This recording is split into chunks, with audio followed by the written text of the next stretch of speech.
Assalamualaikum warahmatullahi wabarakatuh. Hai teman-teman, sahabat Om Tupai. Kembali lagi ya bersama channel saya Om Tupai. Jangan lupa like and subscribe dan komennya ya teman-teman. Oh ya teman-teman, kembali lagi yuk kita jalan-jalan bersama saya. Dan kali ini saya akan mengajak teman-teman untuk menikmati perjalanan di kilometer 13 Kariangau menuju PLTU Kariangau di Balikpapan. Ya teman-teman, memang pemandangannya sangat indah sekali ya. Di sini jalurnya ada 2 jalur ya. Nampaknya jalannya lumayan besar. Ya teman-teman, sebelum kita melihat PLTU Kariangau ini, saya akan bercerita sedikit ya tentang PLTU. PLTU di Kariangau ini dengan kapasitas 2 kali 110 MW ya, 2 kali 110 MW. Di Kalimantan Timur ini merupakan salah satu usaha pemanfaatan batu bara yang berlimpah untuk menambah pasokan listrik, sehingga dapat mengurangi pemakaian solar di Kalimantan Timur. Dan teman-teman, biasanya kita di Kaltim ini banyak sekali PLTD ya menggunakan solar. Maka dibangunlah PLTU Kariangau ini untuk memanfaatkan batu bara yang ada di Kalimantan Timur ini yang sangat melimpah. Ya teman-teman, saya beri keterangan sedikit ya. Batu bara itu adalah batuan sedimen organik yang dapat terbakar sehingga dapat digunakan sebagai sumber energi. Batu bara terbentuk dari hasil pengawatan sisa-sisa tanaman purba dan menjadi padat setelah tertimbun oleh lapisan di atasnya.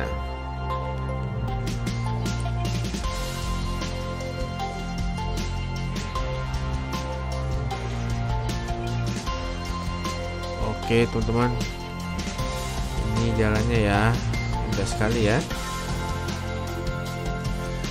Batu bara merupakan bahan galian strategis dan salah satu sumber energi yang mempunyai peran besar dalam pembangunan nasional Indonesia.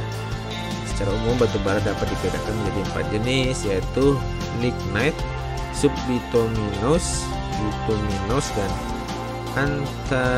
anthracite. Ya teman-teman, jadi PLTU yang di Kariangau ini memang sengaja dibuat di pinggir sungai ya, untuk di muara. Jadi untuk transportasi batu bara dan bahan baku untuk membuat uap bertekanan ini sangat mudah karena sumbernya air ya teman-teman. Dari ini ya, dari PLTU ini dia mengambil sungai dari Sungai Wen ya, bahannya untuk membuat tenaga uap untuk penggerak turbin generator. Ya teman-teman, saya akan bercerita sedikit ya tentang proses kerja PLTU batu bara. Tapi sebelum saya bercerita tentang PLTU batu bara ini, saya akan mengajak teman-teman untuk mengingat channel saya, channel Om Tupai. Gimana nih kok kita lihat dulu intronya Om Tupai, agar teman-teman makin setia dengan Om Tupai. Om Tupai sayang sama teman-teman semua.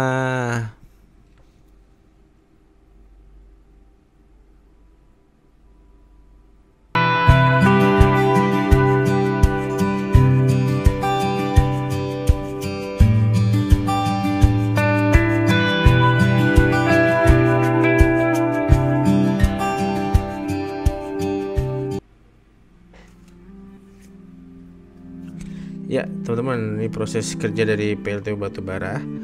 Mulanya air dari water tank dipompa menuju ke daerator.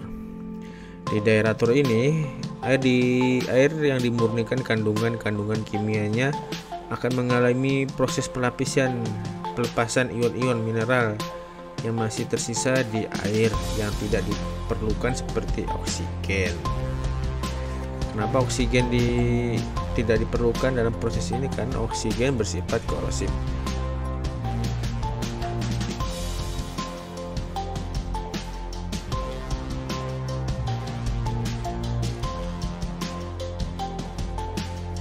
Mutu air kettle berkandungan NaCl, Cl, O2 dan juga pH-nya.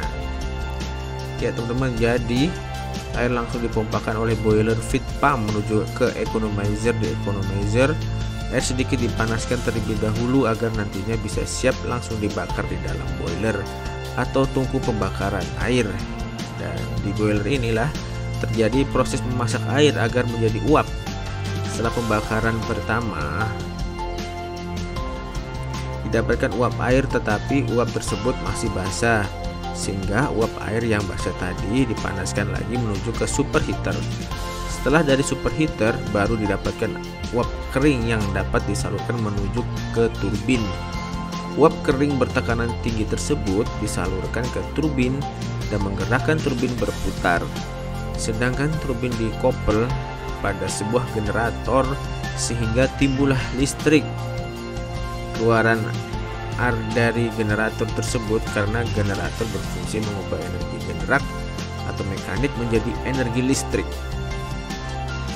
Sisa dari uap kering tersebut tidak langsung dibuang begitu saja, melainkan sisa uapnya dikembalikan lagi ke tungku dan di sana uap sisa bisa dipanaskan kembali atau di reheater. Kemudian hasil uap tersebut digunakan untuk memutar turbin bantu atau auxiliary atau turbin kedua dalam gambar di turbin kedua. Setelah itu sisanya masuk ke turbin bantu dan kemudian barulah uap sisa tersebut masuk menuju ke kondenser. Ya, air disirkulasikan di dalam kondenser kemudian didinginkan. Pendinginan biasanya dilakukan dengan menggunakan air laut sehingga uap air tersebut berubah menjadi air karena fungsi dari kondensor adalah untuk mengubah uap air menjadi air. Kemudian air dimasukkan lagi ke water tank dan diputar lagi oleh water pump. Ya teman-teman, bahan bakar yang digunakan oleh PLTU batubara di Indonesia adalah batubara dari Indonesia. Biasanya batubara didapat dari Kalimantan atau Sumatera.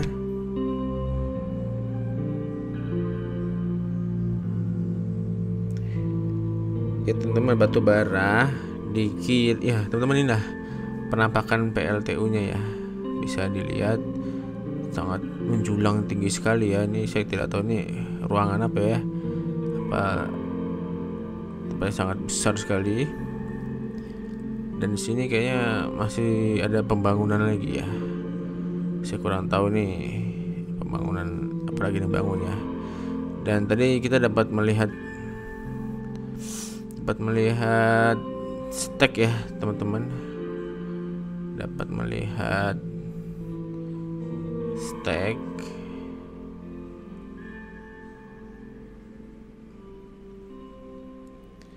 yang di mana tuh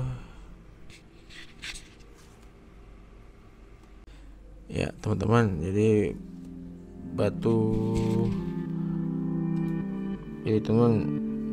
batu baranya itu sebagai fuel itu bahan bakar untuk merebus air tadi hingga jadi uap. Iya teman-teman, itulah penjelasan singkat saya tadi ya. Jadi batu bara itu dicampur dengan udara hingga terbentuk segitiga api dan memanaskan uap air yang berada di cup ya. Oke teman-teman, itu sedikit secara singkat ya dari penjelasan saya.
Oke teman-teman, kita melihat kawasan industrinya. Wih, besar kali. Itu ada yang berwarna merah putih itu ya, itu ada sebagai tanda ya, dapat agar di area tinggian bisa dilihat ya. Itu ada bangunan tinggi pakai berwarna merah putih ya, dan itu sebagai pembuangan sisa-sisa pembakaran di dalam furnace tadi teman-teman ya. Lingkungan masih dapat berdebu. Oke teman-teman, sampai jumpa ke jalan-jalan dari Om Tupai ya. Jangan lupa like and subscribe-nya dan komen, dan juga beri tanda lonceng agar teman-teman dapat notifikasi video-video baru dari saya. Oke, assalamualaikum warahmatullahi wabarakatuh.